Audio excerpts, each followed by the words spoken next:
لله نحمده ونستعينه ونستغفره ونعوذ بالله من شرور أنفسنا ومن سيئات أعمالنا من يهده الله فلا مضل له ومن يضلل فلا هادي له وأشهد أن لا إله إلا الله وحده لا شريك له وأشهد أن محمدا عبده ورسوله أما بعد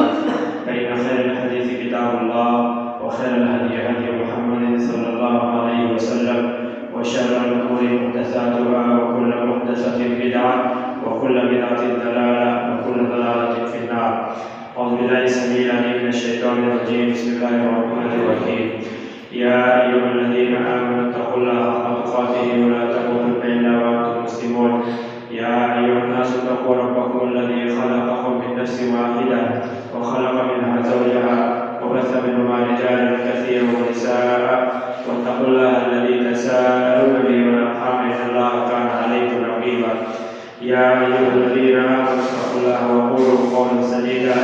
يصلح لكم أعمالكم ويغفر لكم ذنوبكم ومن يطع الله ورسوله فقد فاز فوزا عظيما. قال الله تبارك وتعالى في القرآن المجيد والفرقان الحميد. أعوذ بالله من الشيطان الرجيم. بسم الله الرحمن الرحيم. وإن عليك اللعنة إلى يوم الدين. وقال إن الذين يكتمون ما أنزلنا من البينات والهدى من بعد ما بيناه للناس في الكتاب أولئك يلعنهم الله ويلعنهم اللاعنون. محترم حاضرین جمعہ، عزیز ماں اور بہنوں، خطبہ مسئلہ کے بعد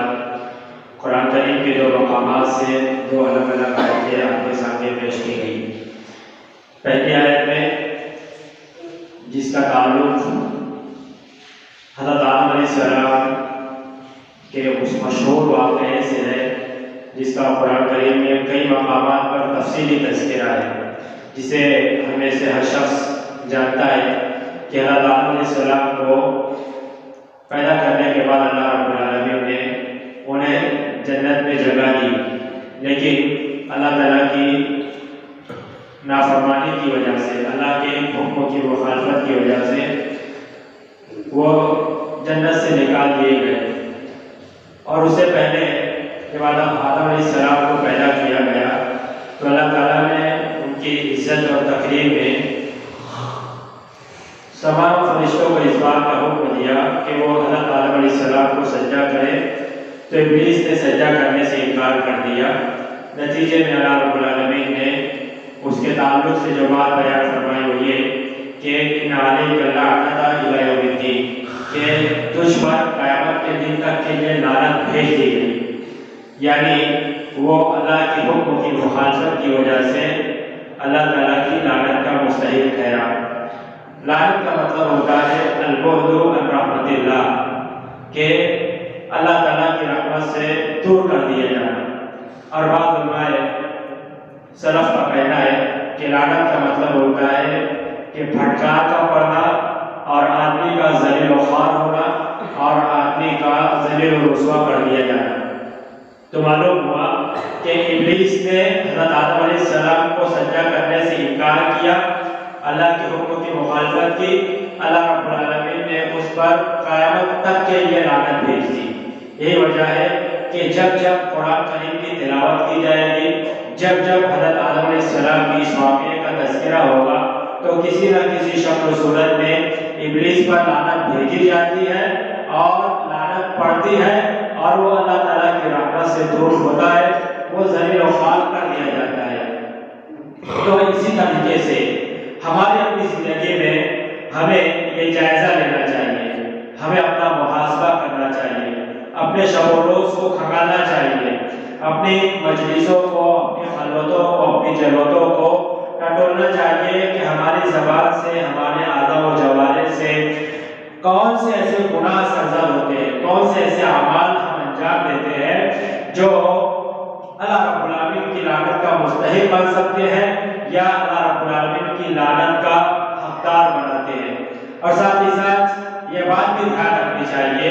کہ آدمی بہت سارے اعمال خیر والے اعمال سمجھ کر، عبادت سمجھ کر، نیکی سمجھ کر، اچھا سمجھ کر کر جاتا ہے، حقیقت میں وہ اللہ رب العالمین کی لعنت کا مستحق ہوتا ہے. ایک تو وہ چیز ہے کہ جس کا معاملہ واضح ہے کہ یہ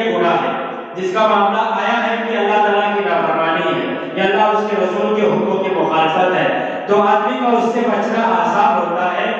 نسبتاً اس عمل کے جسے وہ نیکی سمجھ کر کر رہا ہے، اور حقیقت میں وہ عمل بھی اللہ تعالیٰ کی رحمت سے دور کرنے والا ہے، اور وہ عمل بھی اللہ تعالیٰ کی لعنت کا مستحق بڑھاتا ہے۔ سب سے پہلی چیز یا سب سے پہلا عمل اللہ تعالیٰ کی عبادت میں شرک کرنا یا شرکیہ اعمال کے وسیلے اور ذرائع کو اختیار کرنا یا شرک تک پہنچانے والی چیزوں کا اختیار کرنا لعنت کا موضوع ہے۔ وہ کیسے کہ اللہ رب العالمین نے ہمیں اپنی عبادت کے لیے پیدا کیا، ہم اللہ رب العالمین کی عبادت میں کسی کو شریک کریں، ہم نماز کسی اور کے لیے پڑھیں، قربانی کسی اور کے لیے کریں، قسم کسی اور کے نام سے کھائیں، نذر و نیاز کسی اور کے نام سے کریں، تو یہ اللہ رب العالمین کے حق کو دوسروں کو دینا ہے، اور یہی شرک ہے۔ جیسا ابھی جس مہینے سے ہم گزر رہے ہیں، اسلامی تاریخ کے جس مہینے سے ہم گزر رہے ہیں، اس مہینے میں مسلمانوں کا ایک بڑا طبقہ شیخ عبد القادر جیلانی رحمہ اللہ کے نام سے لوگوں کو کھانا کھلاتا ہے اور لوگوں میں پکوان بنا کر تقسیم کرتا ہے۔ اسے یہ اللہ رب العالمین کے قرب کا ذریعہ سمجھتے ہیں، اسے اللہ رب العالمین کی رحمت کا ذریعہ سمجھتے ہیں، نیکی سمجھتے ہیں، عبادت سمجھتے ہیں کہ ہم کھانا کھلا رہے ہیں۔ شیخ عبد القادر جیلانی رحمہ اللہ تعالیٰ کے نیک بندے تھے، اللہ تعالیٰ کے ولی تھے، اللہ رب العالمین کے برگزیدہ بندے تھے۔ یہ سب چیز اپنی جگہ حقیقت ہے، سچ ہے کہ شیخ عبد القادر جیلانی اللہ تعالیٰ کے بندے تھے، لیکن اللہ تعالیٰ کے عبادت میں وہ شریک نہیں تھے۔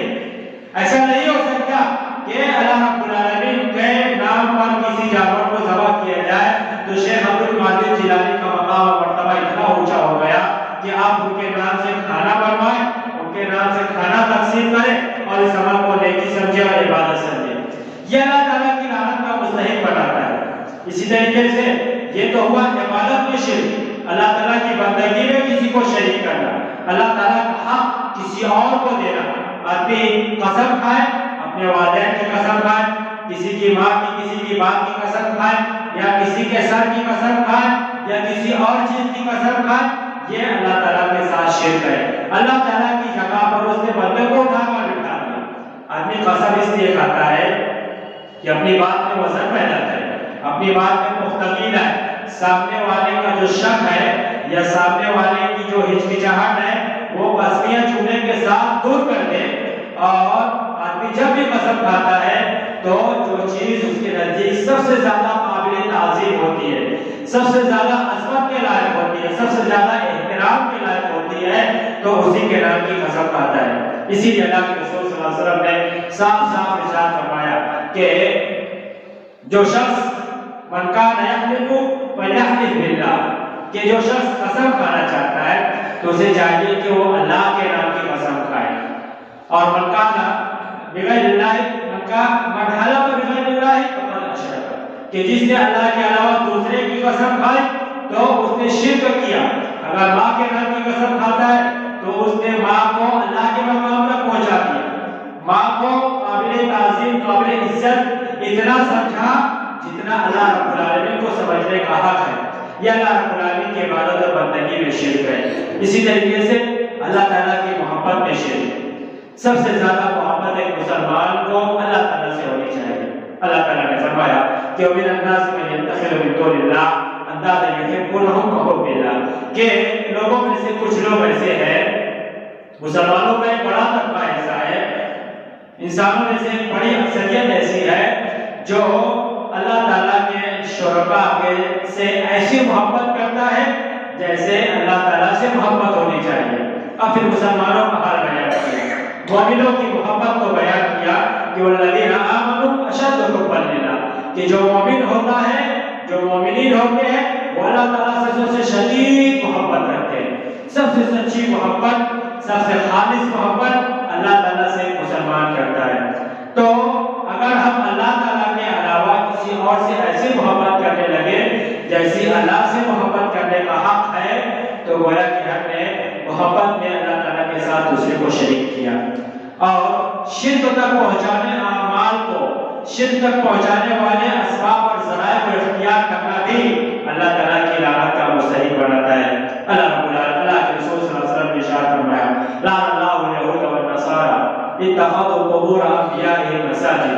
کہ اللہ تعالیٰ کی لعنت ہو یہود و نصارہ پر. اللہ تعالیٰ خود اللہ کے رسول نے بد دعا دی کہ اللہ کے لعنت ہو یہود و نصارہ پر. کیوں لعنت دیکھی؟ اتخذوا قبور انبیاء مساجد. ان یہود و نصارہ نے اپنے نبیوں کی قبروں کو سجدہ گاہ بنا لیا، اپنے نبیوں کی قبروں پر سجدہ کرنے لگے، اپنے نبیوں کی قبروں کو عبادت گاہ بنا لیا، اپنے انبیاء کرام علیہ السلام کی قبروں پر انہوں نے وہ کام کیا جو اللہ تعالیٰ کے لیے کرنا تھا. سجدہ اللہ کے لیے ہوتا ہے، عبادت اللہ کے لیے ہوتی ہے، تلاوت اللہ کے لیے ہوتی ہے. اگر آدمی ان اعمال کو قبرستان میں کرے، مرنے والے کے لیے کرے، مرنے والے کے لیے اس نیت سے کرے کہ ہمیں اللہ کا قرب حاصل ہوگا،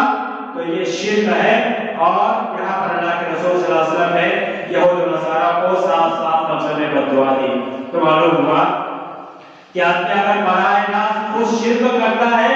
تو یہ بھی لعنت کا مستحق ہے، اور آدمی اگر شرکیہ اسباب اور ذرائع کو اختیار کرتا ہے تو یہ بھی لعنت کا مستحق بناتا ہے. اسی سے یہ بات بھی معلوم ہوئی کہ اگر آدمی دنیا میں کوئی ایسا کام کر جاتا ہے، کسی ایسی چیز کا انتظام کر دیا، کسی ایسے عمل کی شروعات کر دی، کسی قبر پر مزار بنا دیا، یا کسی قبر کو قابل تعظیم سمجھ کر اس کا ایک سلسلہ شروع کر دیا، اپنے بچوں کو لے جاتا ہے، اپنے گھر میں چھوٹے لوگوں کو لے جاتا ہے اور وہ شرکیہ عمل کرتے ہیں، اور پھر ساتھ ہی ساتھ وہ اسی حالت میں مرتا ہے اور اس کے مرنے کے بعد بھی یہ شرکیہ عمل کا سلسلہ جاری رہتا ہے، تو اس کے مرنے کے بعد بھی اس کے لیے لعنت پڑتی رہے گی اور اللہ کی رحمت سے اللہ تعالیٰ کی رحمت سے دور کر دیا جائے گا. تو معلوم ہوا کہ شرکیہ اسباب اور ذرائع کو اختیار کرنا بھی لعنت کا موجب ہے. دوسری چیز، اللہ رب العالمین کی لعنت کا مستحق کون سا عمل ہے؟ اللہ رب العالمین نے سورۃ البقرہ میں ارشاد فرمایا ان الذین یکتمون ما انزلنا من البینات، یقیناً وہ لوگ جو ہمارے کو نازل کردہ بینات کو چھپاتے ہیں، ہمارے کو نازل کردہ احکامات کو چھپاتے ہیں، ہمارے فرامین کو چھپاتے ہیں، من بعد من الہدی، اور ہماری ہدایت نازل کردہ ہدایت کو چھپاتے ہیں، من بعد ما بیناہ للناس فی الکتاب، بعد اس کے کہ ہم نے اس بینہ کو، اس دلیل کو، اس ہدایت کو، اس حکم کو، اس فرمان کو لوگوں کے سامنے کھول کر بیان کر دیا ہے، اور اس کے بعد اس چیز کو چھپاتے ہیں. تو اولئک علیہم لعنۃ اللہ والملائکۃ والناس اجمعین. تو یہ وہ لوگ ہیں کہ جن پر سارے کے سارے انسانیت کی لعنت ہے اور فرشتوں کی لعنت ہے. معلوم ہوا کہ آدمی شریعت کے کسی حکم کو چھپاتا ہے. ایک آدمی سے کسی نے سوال کیا کہ کیا سود کھانا جائز ہے یا سود کھانا ناجائز ہے؟ تو آدمی نے دارالحرب کا حوالہ دیا. مفتی صاحب نے بتایا کہ ہم ہندوستان میں رہتے ہیں، ہماری ایسی ضرورت ہے، ہماری ایسی مجبوریاں ہیں، لہذا اللہ تعالیٰ کے حکم کو، اللہ کے رسول کے فرمان کو گول کر کے بیان کر دیا، اس کو توڑ مروڑ کر بیان کر دیا، اس کو اپنے مسلک کے روشنی میں بیان کیا، اس کو اپنے مسلک کے حساب سے بیان کیا. تو گویا کہ اس نے اللہ تعالیٰ کی نازل کردہ شریعت کو، جسے اللہ کے رسول نے واضح طور پر بیان کر دیا، اور وہ اسے چھپاتا ہے، اس حکم کو چھپاتا ہے، تو یہ اللہ تعالیٰ کی لعنت کا مستحق بنانے والا عمل ہے. آدمی سے کوئی سوال کرے، کوئی آدمی سوال کرے کیا رفع الیدین کرنا سنت ہے؟ تو آدمی توڑ مروڑ کا جواب دیتا ہے کہ نہیں، رفع الیدین کے بغیر بھی نماز ہو جاتی ہے. احادیث کے معنی و مطلب کو گول کر کے بیان کرتا ہے، ایسی حدیثیں پیش کرتا ہے جو رفع الیدین کے رد پر دلالت ہی نہیں کرتی، اس کے معنی اور مفہوم کو گھما پھرا کے بیان کرتا ہے، صرف اس لیے کہ مسلک کے اوپر آنچ نہ آئے، مسلک محفوظ رہے، مسلک کے اوپر کیچڑ نہ آئے، ہمارا مسلک صحیح ثابت رہے، مسلک سے لوگ دور نہ ہو، اور نتیجے میں آدمی اللہ کے رسول کی سنت سے دور کرنے کے لیے احادیث کو گول کر کے بیان کرتی ہے. تو یہ اللہ تعالیٰ کی نازل کردہ شریعت کو، اللہ کی نازل کردہ ہدایت کو چھپانا ہے، اور یہ اللہ تعالیٰ کی لعنت کا مستحق بنانا ہے. تو معلوم ہوا کہ آدمی سے اگر کسی سے سوال ہو تو آدمی دیانتداری کا مظاہرہ کرتے ہوئے، حق گوئی کا مظاہرہ کرتے ہوئے صاف لفظوں میں اللہ کے رسول کی سنت بتا دے اگر اسے معلوم ہے، اور اگر نہیں معلوم ہے تو وہ اپنی رائے بھی کی حفاظت کرتا پھرے۔ اسی طریقے سے اللہ کے رسول صلی اللہ علیہ وسلم نے ارشاد فرمایا کہ کل مسکر خمر و کل مسکر حرام، کہ ہر نشہ آور چیز شراب ہے اور ہر شراب حرام ہے، ہر نشہ کرنے والی چیز حرام ہے۔ اور ایک دوسری روایت میں ارشاد فرمایا کہ ما اکثر حرام فقلیل حرام، کہ جس چیز کی زیادہ مقدار حرام ہے تو اس کی تھوڑی مقدار بھی حرام ہے۔ یہ ایک روایت اللہ کے رسول صلی اللہ علیہ وسلم نے حکم بیان کہ نشہ کرنے والی چیزوں کے تعلق سے۔ اب آدمی مسلک کی آڑ میں نشہ کرنے والی حرام کردہ چیزوں کو مکروہ بتائے، اس کے کاروبار کو جائز بتائے، اس کے کاروبار کو ضرورت سمجھے، اس کے کاروبار کو مجبوری کا نام دے اور کہے کہ آپ بیڑی پی سکتے ہیں، آپ تمباکو اور ان چیزوں کا کاروبار کر سکتے ہیں، تو گویا کہ آج ہمارے شہر میں گزشتہ دنوں بھی اور ابھی حالیہ دنوں میں بھی نشہ مخالف پروگرام ہو رہے ہیں۔ نشہ مخالف سماجی اور معاشرتی تنظیمی طور پر کوششیں ہو رہی ہیں لوگوں کو نشے سے دور کرنے کے لیے، نشے کے نقصانات سے دور کرنے کے لیے، سماج اور معاشرے میں نشے کے بڑھتے ہوئے کاروبار پر روک لگانے کے لیے مختلف قسم کی کوششیں ہو رہی ہیں۔ لیکن جہاں یہ کوششیں ہو رہی ہیں وہیں دوسری طرف سماج اور معاشرے میں وہ علماء جو شریعت کی بجائے مسلک کی ترجمانی کرتے ہیں، قرآن حدیث کی بجائے فقہی کتابوں کا حوالہ دیتے ہیں، وہ اس کوشش پر پانی پھیر رہے ہیں، وہ نشے کے کاروبار کو بڑھاوا دے رہے ہیں، وہ حرام کی بجائے مکروہ بتاتے ہیں، وہ مجبوری بتاتے ہیں، وہ ضرورت بتاتے ہیں، اور اس طریقے سے نشے کا وہ کاروبار جو سماج اور معاشرے کی ایک بڑی اکثریت کو اگر صحیح چیز سمجھائی جائے، صحیح فیصلہ بتایا جائے، صحیح فتویٰ دیا جائے کہ یہ چیز حرام ہے، تو آدمی حرام کا نام سوچ کر اس سے رک جائے، اس سے باز آ جائے گا۔ بہت سارے ایسے لوگ ہیں کہ حرام چیزوں سے بچنا چاہتے ہیں اور حرام چیزوں کا نام سن کر دور ہو جاتے ہیں، ان چیزوں سے لا تعلقی کا اظہار کر دیتے ہیں۔ لیکن اگر اسی حرام کو مکروہ بتایا جائے، اسی حرام کو ضرورت بتایا جائے، اسی حرام کو مجبوری قرار دیا جائے، تو پھر آدمی اس حرام کاروبار میں ملوث رہے گا، اور یہ چیز اللہ تعالیٰ کی لعنت کا مستحق بناتی ہے۔ اللہ رب العالمین نے اللہ کے رسول صلی اللہ علیہ وسلم نے ارشاد فرمایا کہ لعن اللہ آکل الربا وموکلہ وکاتبہ وشاہدہ، کہ اللہ تعالیٰ کی لعنت ہو سود کھلانے والے پر، سود کھانے والے پر، سود کے معاملات میں لکھا پڑھی کرنے والے پر، اور سود کے معاملات میں گواہی دینے والے پر۔ آدمی یہ کہہ کر اپنے آپ کو بچا نہیں سکتا، یا آدمی یہ کہہ کر یہ عذر پیش نہیں کر سکتا کہ میں تو سود نہیں کھایا یا میں نے سودی کاروبار کیا ہے، میں نے صرف تو گواہی دی ہے۔ لیکن اللہ کے رسول صلی اللہ علیہ وسلم نے سارے کے سارے لوگوں کو گناہ میں برابر کا شریک قرار دیا۔ قرآن کریم کی ایک آیت ہے، اللہ رب العالمین نے ارشاد فرمایا سورۃ المائدہ میں کہ تعاونوا علی البر والتقوی ولا تعاونوا علی الاثم والعدوان، کہ نیکی اور تقوی کے کاموں میں ایک دوسرے کا تعاون کرو اور شرکسی، گناہ اور نافرمانی والے کاموں میں ایک دوسرے کا تعاون نہ کرو۔ تو سودی کاروبار میں آپ نے اگر لکھا پڑھی کی، سودی کاروبار میں آپ نے گواہی دی، سودی کاروبار میں آپ نے کسی بھی طریقے سے معاونت کی۔ ابھی گزشتہ سال ہمارے شہر میں بینک کا الیکشن ہوا تھا، بینک کے عہدے داران کے لیے، تو اس عہدے پر پہنچنے کے لیے لوگوں نے روپیہ پیسہ بہایا۔ سودی کاروبار کے معاملے میں ایک عہدے دار بننے کے لیے، ایک پوسٹ حاصل کرنے کے لیے، ایک کرسی پانے کے لیے لوگ اپنی کمائی کو اور اپنی محنت کی کمائی کو بہا رہے ہیں تاکہ اس جگہ پر بیٹھے جہاں پر سب سے زیادہ لعنت پڑتی ہے۔ لعنت والے کاموں میں شریک ہونے کے لیے لوگ کام دھندا چھوڑ کر برابر کے شریک رہے، ہر طرح کا تعاون کیا، ہر طرح کی معاونت کی، تو یہ چیز اللہ رب العالمین کی لعنت کا مستحق بناتی ہے۔ اور جب آدمی اللہ کی لعنت کا مستحق ہو گیا، اللہ کی رحمت سے دور کر دیا گیا، تو گویا کہ اس نے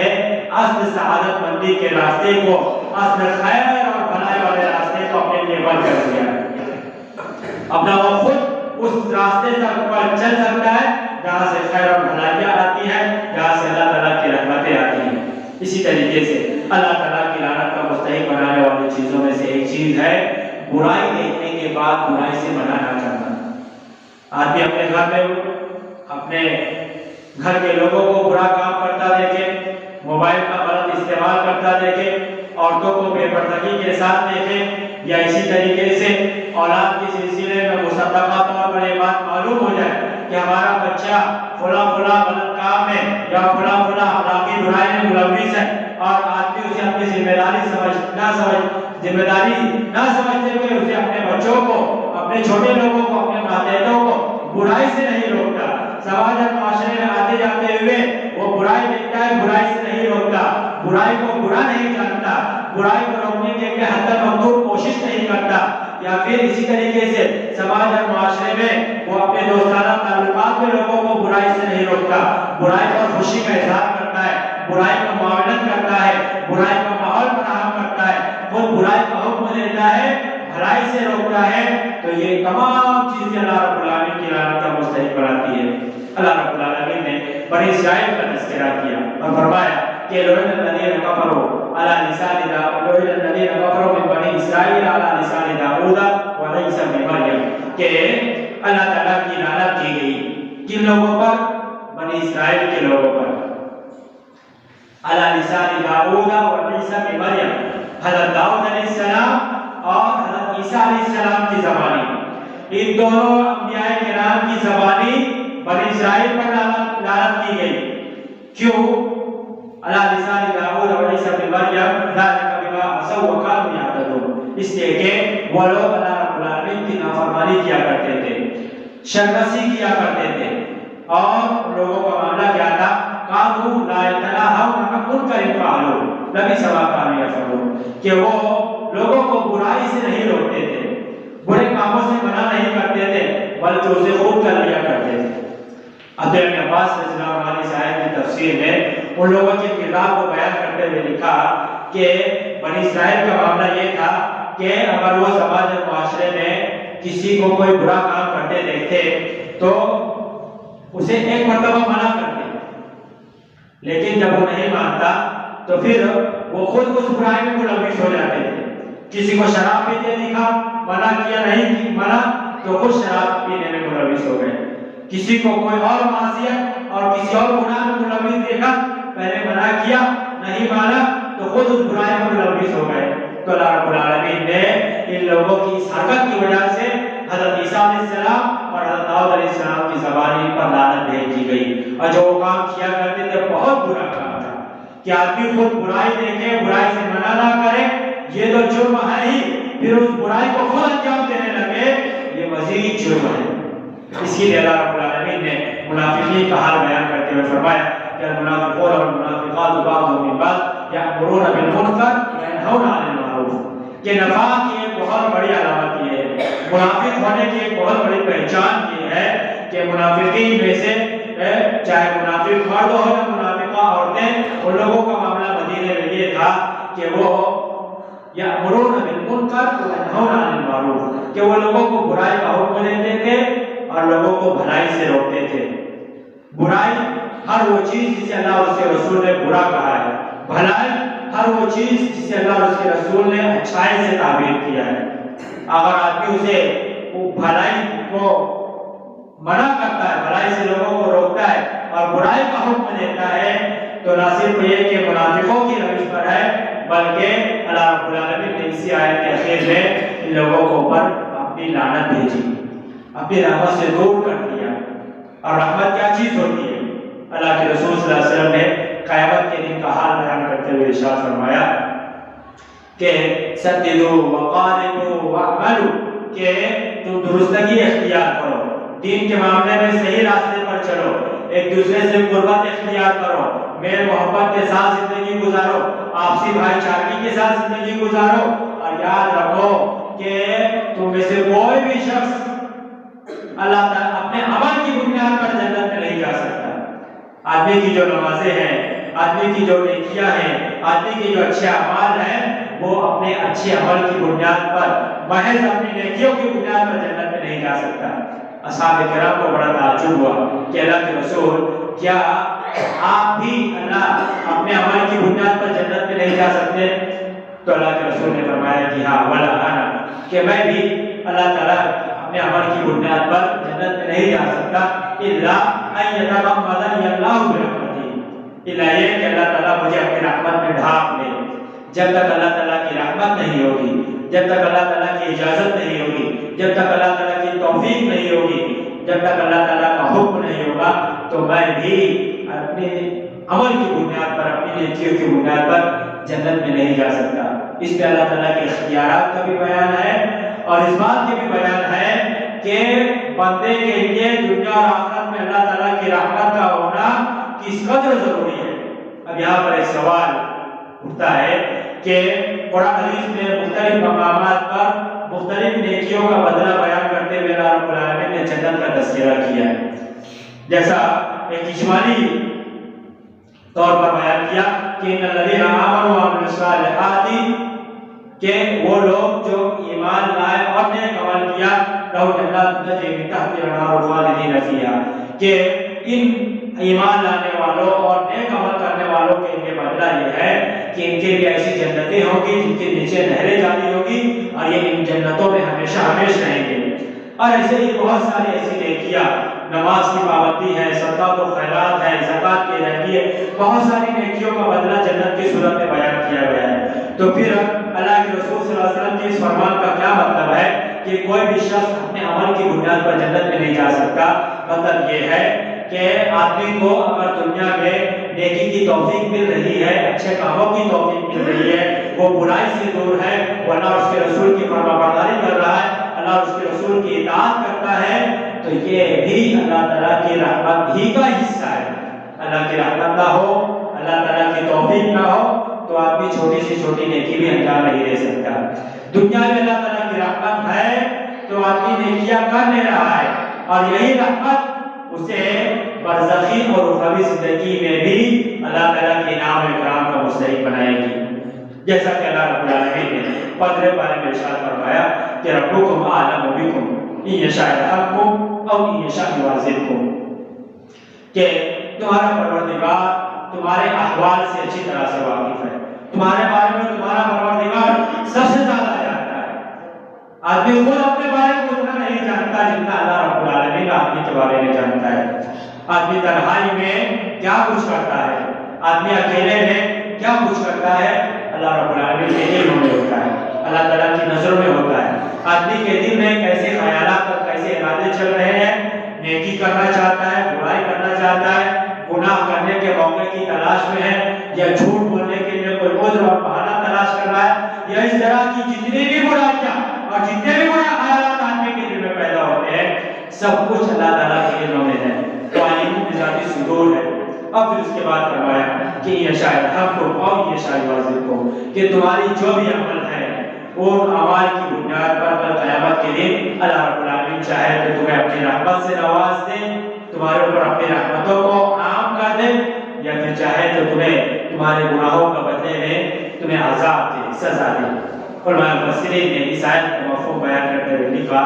کہ قیامت کے دن ایک آدمی کے سلسلے میں اللہ رب العالمین کی مشیت اور اللہ رب العالمین کا ارادہ و اختیار اس قدر غالب ہوگا کہ اللہ تعالیٰ کسی نیک بندے کے بعض گناہوں کی سزا دینا چاہے تو دے دے۔ اللہ رب العالمین کے اس فیصلے پر کوئی روک لگانے والا نہیں،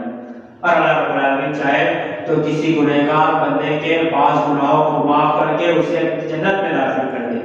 تو یہاں پر خشیت اور ارادے کا تذکرہ کہ اللہ تعالیٰ چاہے تو تمہارے گناہوں کو معاف کر دے، تمہارے اوپر رحمت کر دے اور تم کو جنت میں داخل کر دیا جائے، یا پھر چاہے تو تمہیں تمہارے گناہوں کی تھوڑی سزا دے اور بقیہ کو معاف کر دے، اور چاہے تو تمہیں تمہارے پورے گناہوں کی مکمل سزا دے اور پھر اس کے بعد تمہیں جنت میں داخل کرے۔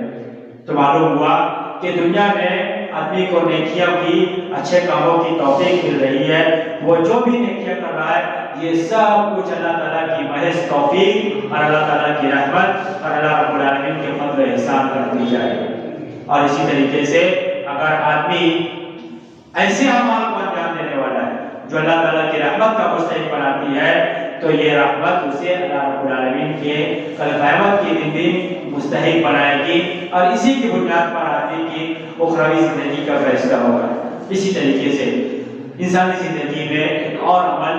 جو اللہ رب العالمین کی لعنت کا مستحق بناتا ہے وہ یہ کہ آدمی بات بات میں جھوٹ بولتا ہے۔ اللہ کے رسول صلی اللہ علیہ وسلم نے ارشاد فرمایا کہ ایاکم والکذب فإن الکذب یہدی الی النار یہدی الی الفجور وإن الفجور یہدی الی النار وإن العبد یکذب ویتحری الکذب حتی یکتب عند اللہ کذابا۔ اس حدیث میں پہلے سچائی کو لازم پکڑ لیں اور سچائی کے فوائد اور اس کے انجام کا تذکرہ ہے، اور پھر اس کے بعد جھوٹ سے بچنے کی تلقین ہے کہ جھوٹ سے بچو، اس لیے کہ جھوٹ برائی کی طرف لے کر جاتا ہے اور برائی جہنم کی طرف لے کر جاتی ہے، اور آدمی جھوٹ بولتا رہتا ہے، جھوٹ بولتا رہتا ہے، جھوٹ بولنے کی تلاش میں رہتا ہے، یہاں تک کہ اللہ رب العالمین کے یہاں کذاب لکھ دیا جاتا ہے۔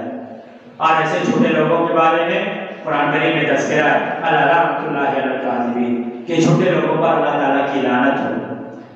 اللہ تعالیٰ اللہ کے رسول صلی اللہ علیہ وسلم نے جھوٹ سے بچنے کی تلقین کی اور انسان کا حال بیان کیا کہ آدمی جھوٹ بولنے کی تلاش میں رہتا ہے۔ جھوٹ بولنے کی تلاش کا مطلب کیا ہے کہ آدمی کوئی بھی گناہ کر لے، کسی بھی طرح کی نافرمانی کر لے اور پھر دل میں خیال کرے کہ اگر کوئی پوچھے گا تو جھوٹ بول دوں گا۔ اگر وہ چاہے تو اس گناہ سے بچ سکتا ہے، اگر چاہے تو وہ کام نہ کرے، لیکن چونکہ اس کی خواہشات سے جڑا ہوا معاملہ ہے، اس میں اس کے خواہشات نفس کی پیروی ہے، خواہشات کی تکمیل ہے، اسے اس گناہ کو انجام دینے میں لذت ملتی ہے اور چاہتا ہے کہ وہ کر لے اور کرتا بھی ہے، اس لیے کہ اس نے پہلے سے ارادہ بنا لیا کہ اگر کسی کو معلوم پڑا، کسی نے پوچھا، کسی نے سوال کیا تو جھوٹ بول دوں گا کہ میں نے نہیں کیا، میں نہیں تھا، مجھے نہیں معلوم۔ یہ جھوٹ کی تلاش ہے جو ہم روزمرہ کی زندگی میں بارہا تلاش رہتے ہیں، اور یہ جھوٹ کی تلاش میں اگر آدمی ہے، جھوٹ بولنا چاہتا ہے تو اللہ تعالیٰ اس کے لیے جھوٹ بولنے کا راستہ آسان کر دے گا، اور نتیجے میں اس کے اوپر اللہ تعالیٰ کی لعنت ہوگی اور اللہ تعالیٰ کی رحمت سے دور کر دیا جائے گا۔ تو معلوم ہوا کہ زندگی میں سے بہت سارے گناہ ہیں، بہت سارے اعمال ہیں جسے ہم جانے انجانے میں انجام دیتے ہیں اور وہ ملعون اعمال میں سے ہے۔ اللہ کے رسول صلی اللہ علیہ وسلم نے رشوت دینے والے پر، رشوت دینے والے پر لعنت بھیجی۔ اللہ کے رسول صلی اللہ علیہ وسلم نے حلالہ کروانے والے پر لعنت بھیجی ہے۔ اسی طریقے سے اللہ کے رسول صلی اللہ علیہ وسلم نے ان مردوں پر لعنت بھیجی ہے جو عورتوں کی مشابہت اختیار کرتے ہیں، اور ان عورتوں پر بھی لعنت بھیجی ہے جو مردوں کی مشابہت اختیار کرتی ہے۔ یہاں پر عورتوں اور مردوں کی مشابہت کا مطلب یہ ہے کہ وہ چیزیں، وہ اعمال، وہ حرکات و سکنات، وہ زندگی اور سماج اور معاشرے میں رہتے ہوئے وہ معاملات جو عورتوں کی خاصیت کہلاتے ہیں، اسے اگر کوئی مرد اختیار کرتا ہے، یا اسی طریقے سے وہ پہناوے، وہ لباس، وہ چال چلن، وہ انداز گفتگو، وہ اٹھنا بیٹھنا، یا وہ زندگی کے تمام معاملات جو مردوں کی خاصیت کہلاتے ہیں، کوئی عورت اختیار کرتی ہے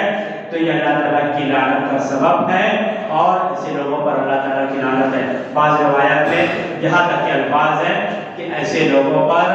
فرشتوں کی بھی لعنت ہوتی ہے، تمام لوگوں کی بھی لعنت ہوتی ہے، اور حتیٰ کہ بعض علماء کہتے ہیں کہ جانوروں، چرند پرند اور دیگر مخلوقات کی بھی لعنت ہوتی ہے۔ یعنی یہ ایسی چیزیں ہیں جو انسان کے علاوہ دوسری مخلوقات بھی پسند نہیں کرتی، اور نتیجے میں ایسے لوگوں پر لعنت بھیجی جاتی ہے۔ تو معلوم ہوا کہ ایسے آدمی سب روز میں اپنی زندگی کا جائزہ لے، اپنے اعمال کو ٹٹولے، اپنی راتوں کو اور اپنے دن کی کاروائیوں کو دیکھے اور یہ محاسبہ کرے، جائزہ لے کہ وہ اگر اعمال ایسے اختیار کیے ہوئے، ایسے گناہ اس کی زندگی میں ہے، ایسے نافرمانی والے امور اس کی زندگی میں ہے، تو اسے چاہیے کہ وہ فوری طور پر اللہ رب العالمین کی نافرمانی سے باز آئے اور ملعون اعمال کو ترک کر دے اور ان اعمال کو اختیار کرے جو اللہ تعالیٰ کی رحمت کا مستحق بنانے والے ہیں۔ اللہ سے دعا ہے کہ محکمات کو سمجھنے اور ان کے مطابق عمل کی توفیق دے، ہمیں گناہوں سے محفوظ رکھ اور بطور خاص ان اعمال سے محفوظ رکھ جو اللہ تعالیٰ کی لعنت کا مستحق بناتے ہیں۔ جب تک دنیا میں زندہ رکھ، اسلام اور ایمان پر توحید پر زندہ رکھ، ہمارا خاتمہ فرما، تو اسلام پر ایمان پر توحید پر ہمارا خاتمہ فرما۔ اقول قولی ھذا واستغفر اللہ لی ولکم ولسائر المسلمین من کل ذنب فاستغفروہ انہ هو الغفور الرحیم۔